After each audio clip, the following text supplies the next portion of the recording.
Welcome back, everyone. Tonight is a special episode. Man, we're excited to be back with you guys. I am your co-host, B Lock. And I'm your co-host, Malcolm Maniac Bugs, also known as Coach Bugs. And I let my guy, my family member, I'm so grateful to have him on tonight, introduce himself. Yeah. My name is Thomas Threadgill, man. I'm a teacher. I'm passionate about the community and youth sports and from Northwest Georgia and Rome, Georgia. Um, just seeing a lot and just excited to be on tonight and I appreciate y'all. Like I said, I graduated from Kennesaw State. So with the Isles and also grew up an Auburn fan. So, from that point of view as well. So excited to chop it up tonight. Great to have Yes, you, man. sir. We excited to have you, brother. Yes, sir. Yes, sir. Yes, sir. And we won't waste no time with it. The topics tonight will be centered around college football, having a lifetime Alabama fan in Mr. Brandon Lockhart and a lifetime Auburn fan in Thomas on. So we'll be able to have point of views on the transfer portal or the current transfer portal entries, the early signing period, which was 2025's early signing period was today, December 4th, and also the new college football ranking and how everybody feels as far as that goes. Now, the biggest thing that I would like to know first, and Thomas, I'll let you start us off. Uh, how do you feel about the, I would say, current situation in recruiting as far as how Auburn finished today? Um, like coming in, they had upwards of 25 commitments already. Everybody, for a while been looking for Naeem Offord out of Birmingham, Parker High School. I was too. So, but he's a 5-star. But they were able to rebound a little bit when they got another 4-star cornerback, Donovan Star out of Ravenwood and out of Tennessee, close to Nashville. And so I thought it was good. They did lose Tavares Dice. He's from Langston Hughes in Atlanta. He's offensive tackle that decommitted and flipped to Florida. So, offensive line has been a struggle for as long as I've been watching Auburn football. It feel like, going back to the summer there, just didn't feel like much of a thing. But as soon as Saban got in there, he locked it down. They couldn't get no big boys in there. You know how he did it. And Yeah. so, but they did good. They got an offensive tackle out of Oklahoma, Broderick Shaw. He's a good player. Okay. Ty Buss out of North Carolina. And I really like what they did on the defensive line. I like Jordan Crawford. That's my favorite player in the class out of Park High School. Oh, Now your teammate. He a tree stump in the middle. You need them players to win. And so Hugh Freeze saying the right things. They had a top 10 class. You got to do better on the field. You got to coach them up. But I thought it was good. They got Deuce Knight locked down. So they got some pieces. You got to get a quarterback out the portal. So we'll see from here. Yeah.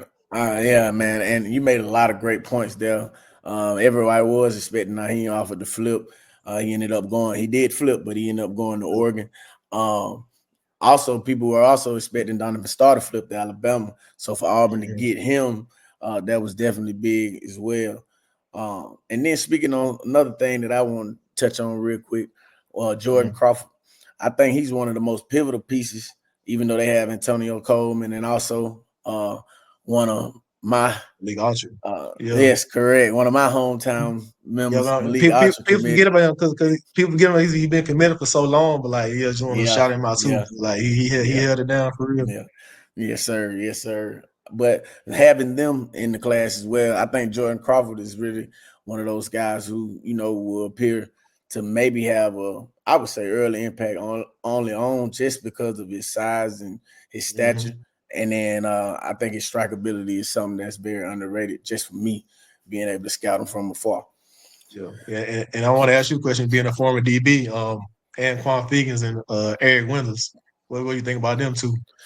Um, Actually, man, it's really interesting to talk about some of these kids. I actually seen them on the field, coached against them, seen them at 7-on-7s in the past. When we talk about this past summer and things of that nature. Um, but Fegans, I think he's a great get. People were expecting him to flip to Alabama as well. I think he was a great get. I also think he was pivotal as well as playing a part in making sure Jared Smith was locked down for Auburn. So I definitely think that was a great, recruiting win for those coaches at Auburn University. And honestly, be honest, they actually are geared up for a top 10 finish. I think they were like 7 or 6 if you look at the current rankings right now. So, it's exciting to see both teams, be able to flourish and recruit. So, B, man, I got to ask you the same question from Alabama standpoint, and then I'll just give some of my takes from it all over. I got you. Well, obviously the Tide didn't have any real surprises today. A lot of the guys that did commit were guys that have been committed, or guys that they thought were or would commit during early signing day. I would say some of the biggest gets in this class for me, definitely the presidential key. Gotta give a shout out to that boy 12 out in Texas, man, Keelan Russell. That's definitely the biggest get in this class. I think that is the board's biggest recruit. I ain't even saying this Ryan Williams because that was kind of Saban recruit. So I say the boy just came in and closed the door on Ryan Williams. But for his first real class, got to give it to Keelan Russell. But you got a lot of great guys in there, and I think the real guy who's probably going to be a sleeper is going to be Loxier Brooks, guy out of New Jersey. And that kid has been under the radar all season, really since he been playing high school ball. Jersey known for basketball. Up north they ain't really known for high profile football athletes on a year basis. In and out. So I think his talent just went under the radar. But if you look at the kid film, man, I think he got real burner speed on him. I think he got big playability. I've seen him go up in high point balls. And I've seen him, catch a screen and shoot up the field 70, 80 yards. So definitely, I think he's going to be the biggest sleeper in the class. And I got one more outlier that I would say that I feel like will be a good for Kane Warmick, Luke Metz, middle linebacker. Luke is a guy that I feel like obviously come from Mill Creek in Georgia, come from Caleb Downs' hometown as well. Those guys were both used interchangeably in that high school system. Both play offense and both play defense. Luke Metz actually played a lot of H-back this year. And he caught a few balls out of the backfield as well as had a few carries as well. So I think his physicality on the defensive side of the ball, how he can fly, from sideline to sideline, and his ability to kind of be able to, learn some routes, read some routes, because he will be sticking tight ends. So, and H-back. So, just with him being on that side of the ball in high school is going to help him out tremendously. Getting in Kane Womack's defense. And I think Coach Womack, I think that's probably one of his biggest gets in this class, him and Darryl Johnson, another guy out of Georgia. So we had a field day. I feel like in Georgia, as far as the linebackers go, and Michael Carroll, that's another one of my favorite gets from IMG. And the way that guy plays, man, he reminds me a lot of Landon Dickerson. If you remember Landon Dickerson, a guy who gonna block to the whistle blow, and he might even hit you after the whistle blow. So seeing that guy highlight tape that game, I don't know who them guys played, but when he ripped the dude helmet off, slammed him on the ground, and then punched on top of him. That's the kind of attitude and moxie we need back at Bama, man, on that offensive line, because we've seen times where we play soft, at times this year running the football, even with pass blocking. So I think we need a couple more guys to come in and help that depth, because we don't have a lot of depth at the O-line position right now, and also the D-line position. So we didn't really get the guys that I really wanted to get to, to fill in some of the holes that I feel like we have, like the D-line. Possibly we're losing a couple guys. Linebacker, we filled the linebacker gap, but the D-line, I think we still going to be a little suspect. I look for them to hit the portal and grab a D-lineman. Definitely. We got some guys there. It's Bama, so we got guys there, but are they ready to play? That's my question. And you made a point about Keelan Russell being his biggest recruit, and I think that's I think that's true. Simply because when you look at the timetable, it definitely adds up when you talk about Ryan Williams being just a recruit that the boy was able to secure and Yeah. keep. Um, and when you look at their recruiting class, all time, Keion Russell is sitting at number 9 as the number 9 highest rated recruit of Alabama's recruiting class, according to 247. So I think that's true. Just talking about the recruiting standout, I'll just talk about the top 5. And I'm just going by what I see on 247. Obviously, there are a lot of different outlets when you talk about On 3 and Yeah. ESPN. But if you look at that 247, in which I think ESPN may have the same top 5, Texas, Alabama, Georgia, Oregon, and Ohio State, and Auburn right at 6. So when you think about it, it was a good day overall for the state of Alabama as far as those programs being able to secure the guys that they were able to secure. Texas and Oregon, to me, biggest days by Yeah, far. biggest days by far. You can't tell me that Oregon flipping a 5-star quarterback ain't gonna be a big get for them. On top of that, they kept DeCorian Moore, and they also got another guy. Dallas Wilson. They kept Dallas Wilson. They kept So Dallas Wilson from Florida because you they thought referring he'd flip and go to Florida. you were referring to Naheem off of the 5-star corner. That's the other guy All too. right. No, they also got a 5-star quarterback too. But Yeah, definitely I think his name is Jaron. He got his Hawaiian crazy. guy. Yeah, Okay. Jaron I Key. see. I Yeah, see. I see it. He's from shout out to him. Hawaii. yeah, Yeah, he's from yeah. Hawaii. Yeah. Okay. Yeah, you're right. And when you look at it, I mean, they did get the number 1 overall receiver in Decorin Moore. Um, Yep. Dorian Brew is a highly touted player out of Texas as well. That's going to be playing corner. I think he maybe came in as he's top 10 player in his position as well. Mm-hmm. Getting Naheem off of who's ranked 2nd at corner. So I think you're right as far as that goes, and then the oil money just shows when you talk about Texas recruit class. God, man, them I boys hit the mean, jackpot. You got man, Khalid Lockett, like it, yeah, and yeah. you get the other dude. What the You got dude name that's French, supposed to go to my Jamie Jamie French. Jamie French, French. Jamie Yeah, who French. was yeah, once he, a yeah. Bama commit. He was once a Mhm. Bama commit. Jamie Facts. French ended up signing with Texas today. So, and then obviously getting the number 1 safety. They got Jonah Williams in that class. Athlete too. They got Michael Terry, the number 1 Michael Terry Yep. athlete. today. Uh-huh. Yeah, so they Well, did a lot excellent. of they did a splash. All right, if you want to call it. Yeah, I think who is there anybody left that's still? I think Justice Terry is still out there on the board. Yeah. Correct. Yeah, And honestly, the 3 biggest players from just what I've been seeing is Alabama, Georgia, and Auburn, and not in that order. I do not know who is going to get them. yeah, Um, I People never have bet said against Kirby. he's taking. Oh, you never I bet never bet against against Kirby? Kirby Smart in Georgia. Mm-mm. Kirby wants somebody in Georgia, man.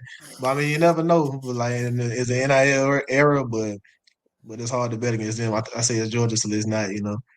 Oh, and honestly, I said the same thing. Me too. I know he took a visit to Auburn when they played Mhm. Texas A&M. Yeah. And I know that was a late stir that people were thinking that Auburn was going to be able to get him. But to me, I think he's visited Georgia so many times. Georgia already has the number 1 interior D lineman, and I think is that Griffin? Linebacker too. And Zaylen They Elijah Wilson. Griffin. Yes, Elijah Griffin out of Savannah. they got the number 1 linebacker, the number 1 interior D lineman, and the number 1 edge in Isaiah Gibson, Elijah Griffin, and Zane Walker. So to add Justice Terry to that part, I think that might put them up because they Boy. right behind Texas at number 2. So having all that firepower, and That's then a we didn't even nasty talking class. about correct. Mm. But obviously we're not even talking about some of the other guys that got like the big 6'7" tight end kid they was able to keep from in the state of Georgia, who's an athlete that plays Elias basketball. Williams. Yes. So I think it was overall, man. Obviously, it shows the NIL era is showing, but also traditional blue bloods still being able to be traditional blue bloods and recruiting is showing as well. So yeah, is that like them having the mix, like putting guys in the pros, in addition to them having their NIL in order, like they just gonna keep on boosted. So, and you said Texas and Oregon, oil money, lifetime NIL support with Nike. Don't forget that. Nike. Keep it correct. Keep that in mind. All right, as we go to the next topic, since we just talking recruiting, your biggest transfer portal entries. Do you guys have any guys that you think are touted that are looking at Auburn or Alabama that you hope would make that land? You can go ahead first, Thomas. Let me start. I mean, at quarterback, I mean, I ain't really seen nothing as far like Caden Saucer came into the portal. He used to play. He played under Freeze when he was at Liberty. He's a pretty good player. Fits the system. Then they talking about Miller Moss from USC. I don't really see that one because, like, just the scheme fit as far as that goes. I don't feel like that'd be a good fit. They do need some receivers. And so, the guy that entered the portal out of NC State, KC Concepcion, I feel like that would be a guy they should target. And I just saw a guy out of Kentucky, Dane Key. I like his game too. And if definitely, I don't know if Barry and Brown from Kentucky entered, but I mean I feel like that could be the case. I mean, that would be a guy I would definitely offer to pursue. And definitely looking at offensive tackles, I mean, I ain't really seen nobody that's caught my eye right off the line. But the guy from Alabama that transferred out, Jaheim Otis, the big D lineman. Hopefully they take a swing at him. Probably being from Mississippi, Ole Miss might be hard to beat or something. But, that's probably something they should look at too. Yeah, I actually like the receiver you said out of NC State. I was thinking, since Kobe Prentice dipped out, we might can use him. But then again, I think it's going to be about, man, who is going to be the quarterback for us next year. Yeah. Obviously, we're going to have a few guys that are going to be fighting for that position, and I think all of those guys got cannons on them, got accuracy on them, can throw, can run a little bit too. But I think you're going to see more of the Michael Penix style offense start to take shape next year. Just because you got guys better with accuracy and ball placement and timing at the quarterback position. So I really think we loaded still at receiver, even though Prentice is getting out of there. You got Lotsier Brooks coming in. Like I say, I feel like they actually might cancel each other out. And if honestly, you want to know the truth, I think at that time point in their careers when they both were leaving to come into Bama, I'm going to get a nod to Lotsier Brooks just because of his stats is off the charts. And he broke every record known to man in high school football in New Jersey from a receiver and offensive standpoint. So I definitely think, I'll be fine with, Buddy leaving. It's okay. I think it's needed, man. This transfer portal is good. The transfer portal is bad, give or take. You know what I'm saying? I think it's going to take some good players. I think it's going to bring in some good players. And on the flip side, Bama did just get a flip again from Derek Meadows. So that was nice to have that receiver too. So I don't know if you knew that yet, Bugs, but Derek Meadows just flipped his commitment from LSU to Bama. And that's going to be big for Keelan Russell because he now has two receivers to come in with him. Two tight ends. Was that a breaking news? Hey, breaking news. There was a lot of hours ago, but it's breaking news for me because I just found out. Yeah, as an Auburn fan, I just thought it was a headache because, like, y'all already got Caleb Odom out of Carrollton, the tight end Caleb Edwards. Now y'all got Derek Meadows. Like, hype. Real hype coming up. Yeah. I mean, and obviously, having height on the edge, being able to stretch the field vertically is plays a part, but also body positioning balls, being able to catch the fade, back shoulder, being able to catch the fade, jump balls, things of that nature. So that definitely plays a part. And I would say, oh my bad, go ahead. I was about to say, and in that trio, and then what Ryan Williams could do. I mean, I feel like they should line them up in the backfield some more than they do. So I mean, in that case, it's just You want to know sometimes, now that you say that, and Buzz, I'll let you get going after that. Now that you say that, I've said, I feel like, and a lot of people might take my opinion to heart, and they might say I'm throwing shade at Milroe, but I feel like Milroe kind of handicapped the offense this year. I feel like you didn't even see half of what Ryan Williams really could do. You only saw him on the deep ball game. You saw him on the sweep game. You saw him in the reverse game. That is it. You didn't see him do no quick nothing, no screens for real, no slants for real, no shallow crosses when he really opened in space. Like, granted, don't get me wrong, he did tie for the most drops in the league this year, but I think that's just a 17-year-old got to continue to get better. And I feel like a lot of the stuff that came down on him as far as the hype and, all of the eyes and the people watching, I feel like he got to himself a little bit and had a few more drops than he was accustomed to. Because obviously in high school, the boy had no negative plays. The boy literally broke every record in the state of Alabama and won the first 2 times state back-to-back player of the year in the state, which has never been done. And he did it as a 17-year-old. Which is outright ridiculous. So I do think and agree with what you said. We did not use Ryan Williams the best way we could possibly use him this year. You saw a glimpse, and he had 852 yards on 47 catches, averaging 19 yards a catch. That ain't bad for a 17-year-old, but he could have easily had 1,200 yards. Yeah, and right on the flip side on the Auburn side, like, if they can get them a quarterback, I really like Malcolm Simmons. That's my favorite one out the bunch, because he can do a lot of things. But, just to elaborate on that point about Malcolm Simmons being able to do a lot of things. My last year coaching at Wetumpka High School, Malcolm Simmons was in our region. We went to play Benjamin Russell his senior year. The kid did not leave the field. Punted, kickoff. First one down there on kickoff after kicking it.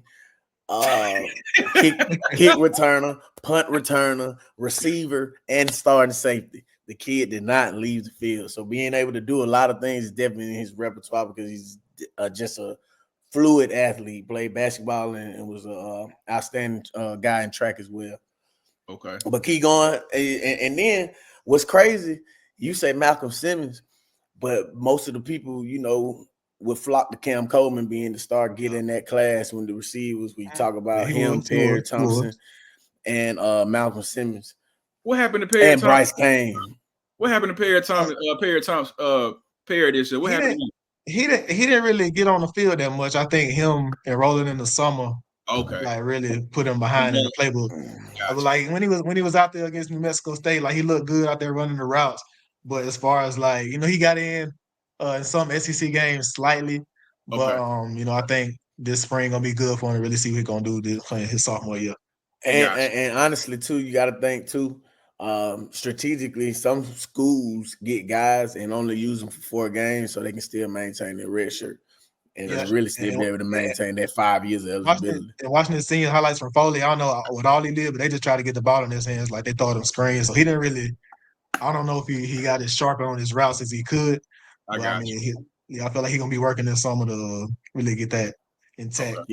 Development could definitely play a part because you got to think Lambert Smith was already a guy that already had years of experience playing college ball, and that plays a part always. Shout out to him. Yeah, he had a big year. If it weren't for him, well, I don't know what the receiver would have did. Man, Auburn was a quarterback away. Granted, Peyton Thorne got better toward the end of the season, but it was a quarterback away from being 9-3. 9-3. Yeah, 10-2. Just being honest. Easy because you just the competitive degree of football that they've been able to play and display. Yeah. It's probably disheartening for real for most Auburn fans. Because you got to think about being in games and it's just always, having that just nagging factor that you would probably lose this close game. Yeah, it was rough, but I always come back to the fact they were playing a lot of young guys. DeMarcus Riddick, I like him. I'm ready to see Joe Phillips next year out of Tuskegee. Hey, Riddick got to learn how to be quiet. Yeah, he did. I don't know why he said that. Got a little too overconfident, and then he got dusted by Miller on that one play.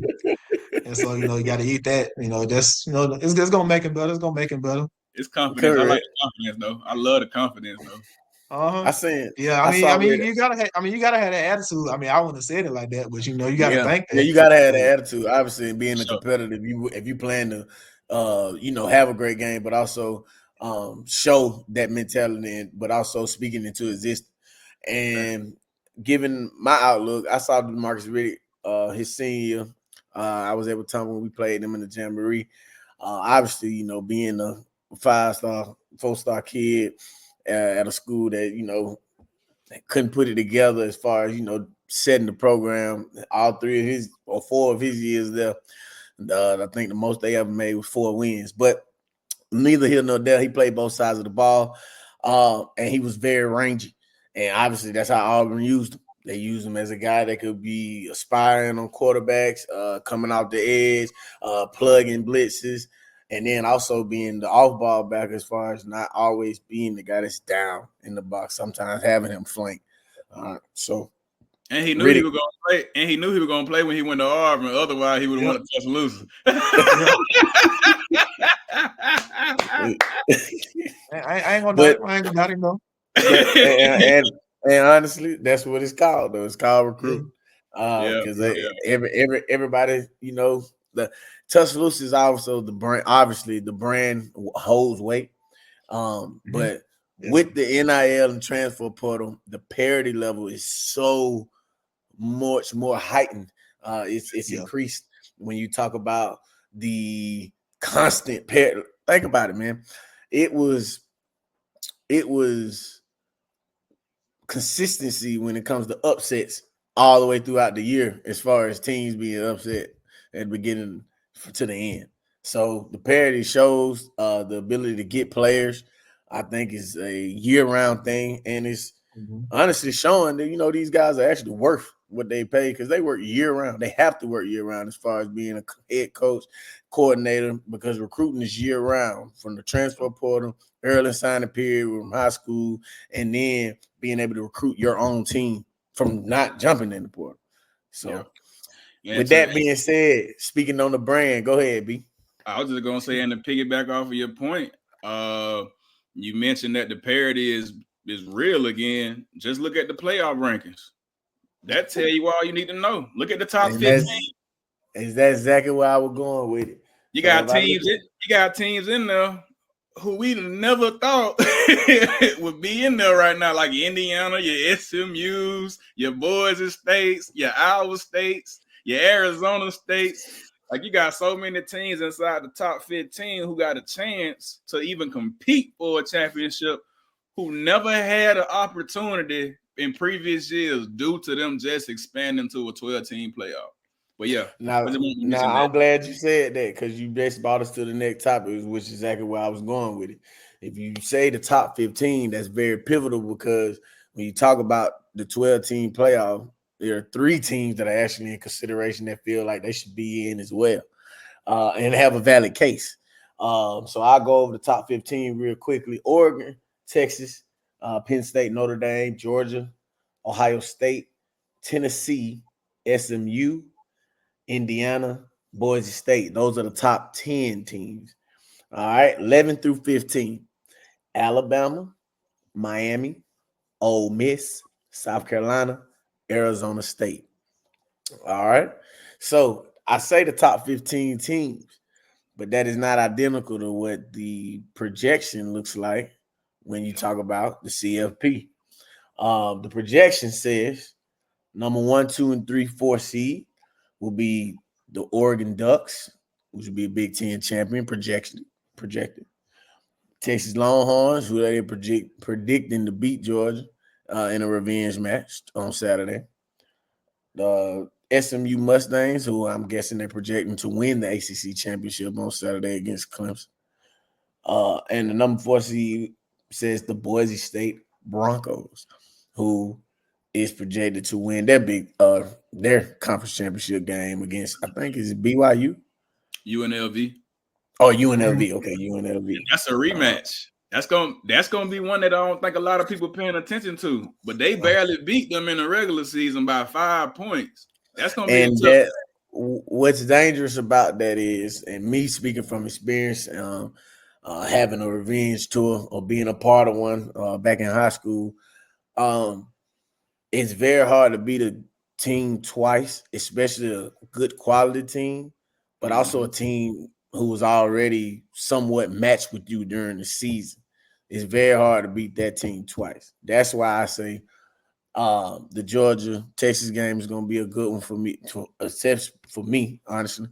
And just like you said, Boise State, UNLV, a 5-point margin. See, Georgia won by 15 on a home field, and And Texas Carson Beck threw 3 interceptions and Yeah, 0 like touchdowns. Like they didn't that even they didn't even play their best game. exactly, correct, exactly. correct. So throwing 3 interceptions, I don't think that is something he'll do on Saturday. Because honestly, if you look at his last two, he's 12 actually started touchdowns, 12 touchdowns, and I think 0. on it, there you go. All right, And they in the from having bins. yeah, and it's a home game, honestly. Yep. So with that being said, I think that's going to be one of the most intriguing matchups. All right, so looking at 7 or not 7, but 5 through 12. All right, so those matchups go. Penn State at number 5 will be playing the Arizona State Sun Devils. That's the projection. 6 and 11. The Notre Dame Fighting Irish will be taking on the Alabama Crimson Tide at home. 7 and 10. The Georgia Bulldogs will host the Indiana Hoosiers. And 8 and 9, the Ohio State Buckeyes will host the Tennessee Volunteers. So, with that being said, I think those are a lot of intriguing matchups. Now, I'll say who they'll play. The 8 and 9 matchup between Ohio State and Tennessee, whoever wins plays Oregon. The Penn State and Arizona State matchup, which is 5 and 12, will play Boise State. The 6 and 11 matchup, Notre Dame and Alabama, will play LSU. I mean, not LSU, SMU. And the 7 and 10 matchup, Georgia Bulldogs and the Hoosiers from Indiana will play Texas. Now, with that being said, the biggest thing I don't like about it is I don't want Georgia and Texas to have to play 3 times this year. It ain't. Yeah. They won't let that happen. They're not gonna let that happen. and honestly, I think it's pivotal that I would want to see Georgia win on Saturday just to make sure that if they do play again, that they'll play in the national Better championship. win. They better win. That's all Man, I gotta say. Cause you know how the community did last year. Georgia lost 1 game to us by 3 points. Booted them out. They better not lose to Texas. Cause this ain't the week to lose. It's the end of the Right. year. Yeah. If they go down there and lay an egg, I mean, but this is the thing, it could be fellas. interesting. And this is why this is a good topic. The chair of the CFP committee said that it's basically locked as far as the top 12 teams For the or teams that are not playing. for the teams that are not playing. So the So teams that they're are not. basically locked. So the So teams that that are data not points won't playing. move them down. They won't move them up. They shouldn't. So Shouldn't. should it? Yeah. So basically that says to me the Georgia Texas game would only swap or alter spots. It won't take either one of those teams out of the playoff. Mm-hmm. So that's honestly how it should be. I mean, I think I saw Nick Saban say like they shouldn't be penalized for losing the championship game. No, like I mean, no. I kind of agree because like you did all that work in the regular season to end up in the top of the standings. So I mean, you shouldn't be penalized for winning. Basically like pretty much. Correct. Because honestly, with the new era in college football, it's very, very difficult to win these days. So what you think about the last 4 seeds out of that top 15? Bama, and this is a Thomas question here. Bama, Miami, Ole Miss, South Carolina. We'll throw to the 14 because I honestly think they're not including Arizona State. But they definitely looking from South Carolina and up. So out of those 4 teams, who you think deserve that 11 and 12 spot? I think Alabama, I really think Alabama do because, like, I mean, South Carolina they brought up a good point. They've been beating these ranked teams, but I mean, head to head, they didn't beat Alabama, and that's something I really hold a lot of weight Yeah. in. I was like, I mean, they didn't. I can't like you can judge, but like they played and then the winner won. Like there's consequences for winning and losing in that regard. So I would say Alabama and Miami really ain't beat nobody. I mean, they beat Florida in the beginning of the year, but that's not the same Florida with DJ Lagway. at And so all. I mean, but y'all say Alabama and possibly, I mean, South Carolina can get in there, but You is got Ole Arizona Miss State too. playing? Arizona Is State Arizona? got to play Iowa State, and they both Okay, 15 and 16. So okay, the okay. winner of that is Get in. technically going to take the 12th seed, which Yeah. is why they Okay. had Arizona That's State. why correct. Okay. Yeah, Yeah. Correct. Because they're yeah. playing for the Big 12 championship, right? So what confuses me is the Yeah. committee just said ain't no movement gonna happen for the teams that don't play, but Bama and Miami ain't playing. So what happens what happens between the winner of Iowa State, Arizona State? They jumped to 12, so that means Miami out without playing. What happened if Clemson beat SMU? Do that mean Bama and Miami out? Like, does that mean Clemson jump to the 12 seed? Arizona State jump to the 11? Like, that's what's going to be confusing.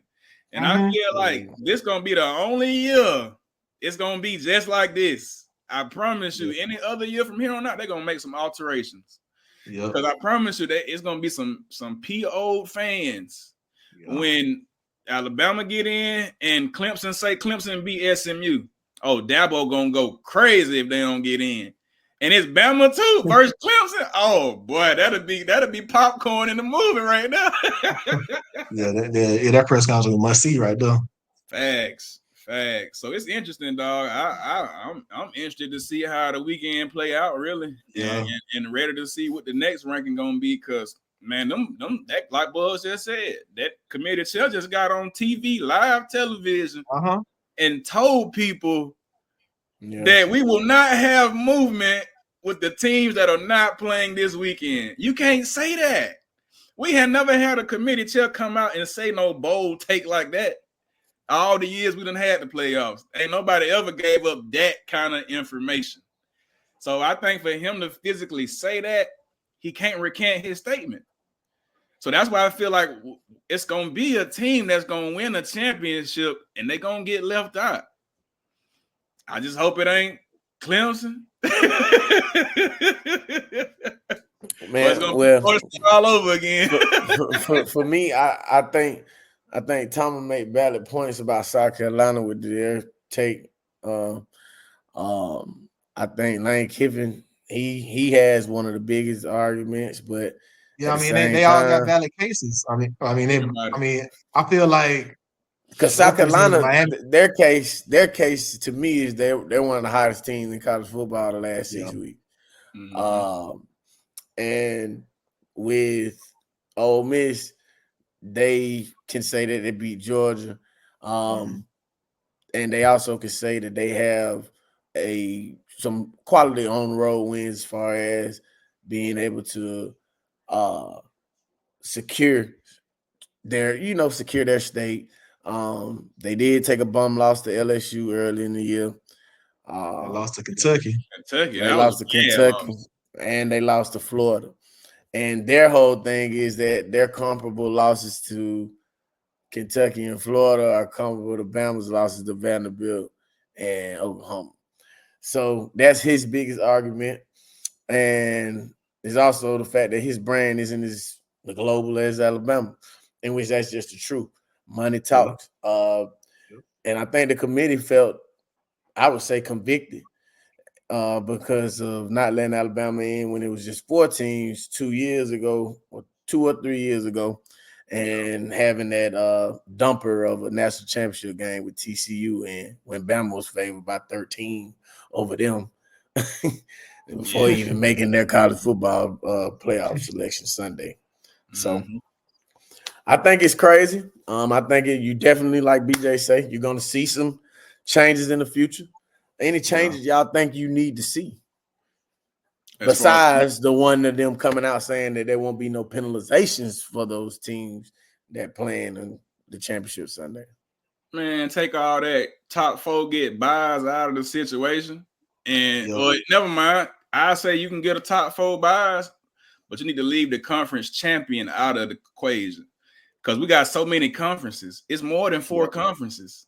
So what happens when you got 7 or 8 conference champions looking for a spot in the playoffs because they're in the top 25?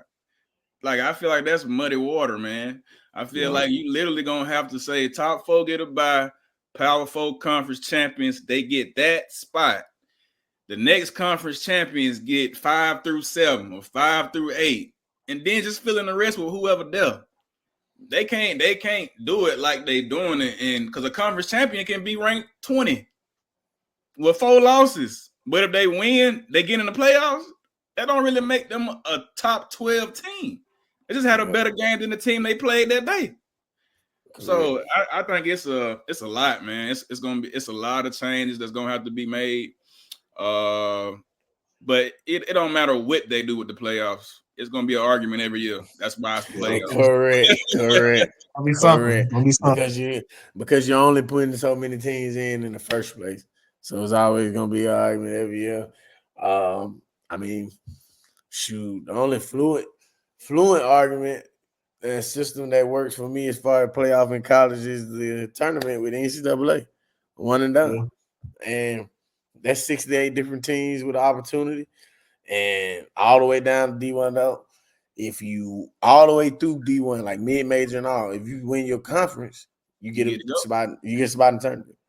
So that's the most fluent situation that we see. And you can't do that in college football because of the wear and tear and what it takes to get prepared and get ready for a football game. Facilities, resources.